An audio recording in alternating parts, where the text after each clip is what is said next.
أشهد أن لا إله إلا الله وحده لا شريك له وأشهد أن سيدنا ومولانا محمدًا عبده ورسوله أما بعد فأعوذ بالله من الشيطان الرجيم بسم الله الرحمن الرحيم أم اتخذوا من دون الله شفعاء قل أولو كانوا لا يملكون شيئا ولا يعقلون قل لله الشفاعة جميعا له ملك السماوات والأرض ثم إليه ترجعون وإذا ذكر الله وحده اشمأزت قلوب الذين لا يؤمنون بالآخرة وإذا ذكر الذين من دونه إذا هم يستبشرون قل اللهم فاطر السماوات والأرض عالم الغيب والشهادة أنت تحكم بين عبادك فيما كانوا فيه يختلفون صدق الله مولانا العلي العظيم۔ گزشتہ آیات میں اللہ پاک نے توحید کے دلائل کے سلسلے میں یہ ارشاد فرمایا تھا کہ موت اور حیات یہ سب اللہ کے قبضہ قدرت میں ہیں، اللہ ہی کے ہاتھ میں مارنا ہے، اللہ ہی کے ہاتھ میں جلانا ہے، زندگی دینا ہے۔ تو جب دنیا جہاں والوں کی حیات اور زندگی اور موت میں کسی کا کوئی دخل نہیں، تو پھر کیوں دنیا والے اللہ کو چھوڑ کر جھوٹے خداؤں کی طرف جھکے جاتے ہیں؟ ان آیات میں اللہ نے یہ ارشاد فرمایا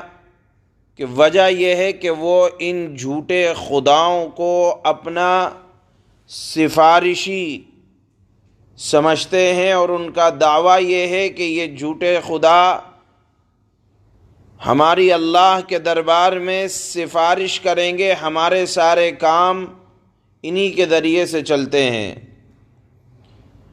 پہلی بات اللہ نے یہاں یہ رد فرمایا کہ سفارش سے یہ لازم نہیں آتا کہ ان کو اپنا معبود بھی بنا لیا جائے۔ تو پہلی بات تو یہ ہے کہ سفارشی سے یہ لازم نہیں آتا کہ تم ان کو اپنا معبود بھی بنا لو، اور دوسری بات اللہ کے دربار میں ہر کس و ناکس کو بولنے کی اجازت ہو جائے، ہر آدمی وہاں سفارشی بن جائے، یہ بھی ناممکن ہے، کیونکہ اللہ کے دربار میں تو زبان بھی وہ کھولے گا جس کو اللہ کی طرف سے اجازت ہوگی، سفارش کرنے کا جس کو حق ہوگا۔ لہذا مشرکین کے پاس نہ تو کوئی دلیل ہے اور نہ عقل و شعور کہ یہ بے جان پتھر کی مورتیاں جو دنیا میں نہیں بول پاتی ہیں اللہ کے ہاں ہماری سفارش کیا کریں گی، یہ بے سر پیر کی بات ہے۔ ان آیات میں رسول اللہ صلی اللہ علیہ وسلم کو حکم ہوتا ہے کہ اے نبی آپ ان سے کہہ دیں کہ اللہ کے دربار میں کوئی ایسا نہیں ہے جو خدا کے سامنے لب ہلا سکے، سفارش کرنا تو بہت دور کی بات ہے، ہاں رب جس کو اجازت دے سفارش کرنے کا تو اللہ کے دربار میں وہی سفارش کرے گا، جیسے حافظ قرآن کرے گا یا رسول اللہ کی سفارش چلے گی یا نیک آدمی کی سفارش چلے گی۔ معلوم یہ ہوا کہ سفارش تو چلے گی لیکن اللہ کی جہاں مرضی ہوگی، جن لوگوں کو اجازت ہوگی انہی لوگوں کی اللہ کے دربار میں سفارش چلے گی۔ اللہ فرماتے ہیں کہ وہ رب سچا فیصلہ کرے گا اور لوگوں کو ان کے اعمال کا مکمل بدلہ دیا جائے گا۔ آگے اللہ پاک یہاں مشرکوں کی ایک حالت بیان کرتے ہیں، اور یہ خالص مشرکوں کی حالت نہیں ہے، کچے پکے آج کے دور کے مسلمانوں کی بھی حالت ہے کہ جب اللہ کی وحدانیت کا ذکر کیا جاتا ہے، اللہ کی تعریف کی جاتی ہے تو دل تنگ ہو جاتے ہیں، اور جب جھوٹے خداؤں کا ذکر ہوتا ہے تو باچھیں کھل جاتی ہیں۔ اس موقع پر حضرت علامہ شبیر احمد عثمانی نور اللہ مرقدہ نے یہ جملہ لکھا ہے کہ یہ آیت اگرچہ خاص کر مشرکوں کے بارے میں نازل ہوئی، لیکن آج کے دور کے کچے مسلمان جن کے دل میں ایمان راسخ نہیں ہے، اگر اللہ کی تعریف کے علاوہ پیروں کی بات کی جائے، ان کی کرامات کی بات کی جائے تو دل کھل پڑتا ہے۔ جھوٹے سچی اناپ شناپ باتیں کی جائیں جن کا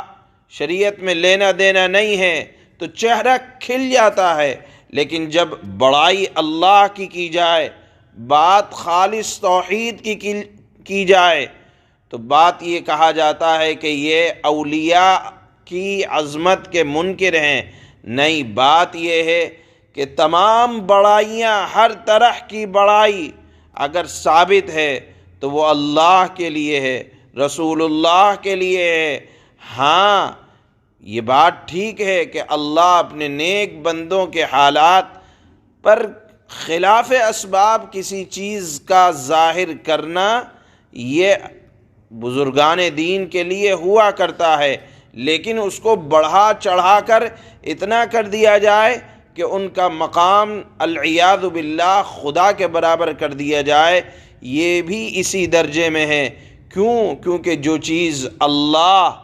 جن طاقتوں کے مالک اللہ ہیں، اللہ نے اپنی مخلوق میں کسی کو اتنا برابر قرار دینا بھی شرک قرار دیا ہے۔ لہذا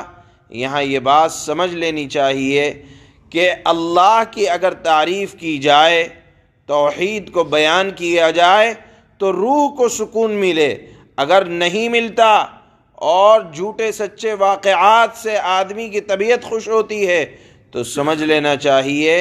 کہ ابھی ایمان کے اندر نقص ہے، کمی ہے، ایمان کے اندر کمال نہیں ہے۔ آخر میں آج جو آیتیں تلاوت کی جائیں گی، رسول اللہ صلی اللہ علیہ وسلم کو اس میں خطاب کر کے فرمایا گیا کہ اتنے توحید کے دلائل بیان کرنے کے بعد بھی اے نبی، اگر آپ کی کوئی بات نہیں مانتا تو پریشان نہ ہو، خاطر میں نہ لائیں، اور اللہ سے دعا میں یہ کہتے رہیں کہ اے آسمان و زمین کے پیدا کرنے والے اللہ، ظاہر و باطن کے جاننے والے اے اللہ، آپ قیامت کے دن اپنے بندوں کے درمیان ان باتوں میں فیصلہ فرمائیں گے جن میں وہ باہم اختلاف کرتے تھے۔ معلوم یہ ہوا کہ اللہ حق و ناحق کا فیصلہ قیامت کے دن فرمائیں گے۔ اس بات کو آج کی تلاوت کی جانے والی اخیر کی آیت میں بیان کیا گیا۔ ایک بات جو بہت بنیادی ہے کہ بڑائی صرف اگر کی جائے تو اللہ کی، اور اس بڑائی سے اہل ایمان کی طبیعت کو خوشی کا ملنا یہ فطری بات ہے، اور اگر نہیں ملتی تو سمجھ لینا چاہیے کہ ایمان کے اندر کمزوری ہے، اور اس صفت کو اپنے اندر سے دور کرنے کی کوشش کرنا چاہیے کہ جھوٹی سچی تعریفات بزرگان دین کے لیے ثابت کرنا اس کی کوئی اصل نہیں ہے۔ ہاں، ہر طرح کی تعریف اگر کی جائے تو اللہ کے لیے کی جائے۔ یہی اس آیت کا خلاصہ ہے جو آج پڑھی جائیں گی۔ اللہ فرماتے ہیں ام اتخذوا من دون اللہ شفعاء قل اولو كانوا لا يملكون شيئا ولا يعقلون، بھلا کیا ان لوگوں نے اللہ کی اجازت کے بغیر کچھ سفارشی گھڑ رکھے ہیں کہ وہ اللہ کے دربار میں ان کی عرضی لگائیں گے؟ ان سے کہو کہ چاہے یہ نہ کوئی اختیار رکھتے ہوں نہ کچھ سمجھتے ہوں، پھر بھی تم انہیں سفارشی مانتے رہو گے، یعنی یہ دنیا میں تمہاری بات نہیں سنتے تو آخرت میں کیا سنیں گے؟ قل للہ الشفاعۃ جمیعا لہ ملک السماوات والارض ثم الیہ ترجعون۔ اے ایمان والو کہو، یا اے نبی آپ کہیں کہ سفارش تو ساری کی ساری اللہ کے قبضے میں ہے، یعنی جس کو اللہ اختیار دیں گے اس کو اختیار ملے گا، ورنہ ہر طرح کا اختیار اللہ کے قبضے میں ہے۔ اللہ ہی کے قبضے میں ہے آسمان و زمین کی بادشاہت، اور اللہ ہی کی طرف تمہیں لوٹایا جائے گا۔ وَإِذَا ذُكِرَ اللَّهُ وَحْدَهُ اشْمَأَزَّتْ قُلُوبُ الَّذِينَ لَا يُؤْمِنُونَ بِالْآخِرَةِ وَإِذَا ذُكِرَ الَّذِينَ مِن دُونِهِ إِذَا هُمْ يَسْتَبْشِرُونَ۔ اور اے دنیا والو، جب کبھی تنہا اللہ کا ذکر کیا جاتا ہے تو جو لوگ آخرت پر ایمان نہیں رکھتے تو اللہ کے ذکر سے ان کے دل بیزار ہو جاتے ہیں، اور جب اس کے سوا یعنی اللہ کے سوا دنیا کے جھوٹے موٹے دوسرے لوگوں کا ذکر کیا جاتا ہے، چاہے یہ مورتیوں کا ہو یا دنیا میں کسی بھی جھوٹے خدا کا ہو، تو کچے ایمان والے دل یا مشرکوں کے دل خوشی سے کھل اٹھتے ہیں، جو کہ غلط بات ہے۔ قل اللہم فاطر السماوات والارض عالم الغیب والشہادة انت تحکم بین عبادک فیما كانوا فیہ یختلفون۔ اے نبی آپ اعلان کریں، اے اللہ،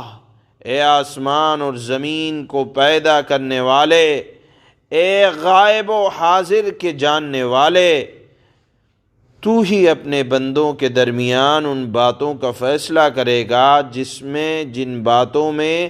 وہ لوگ اختلاف کرتے رہے ہیں۔ سبحان اللہ۔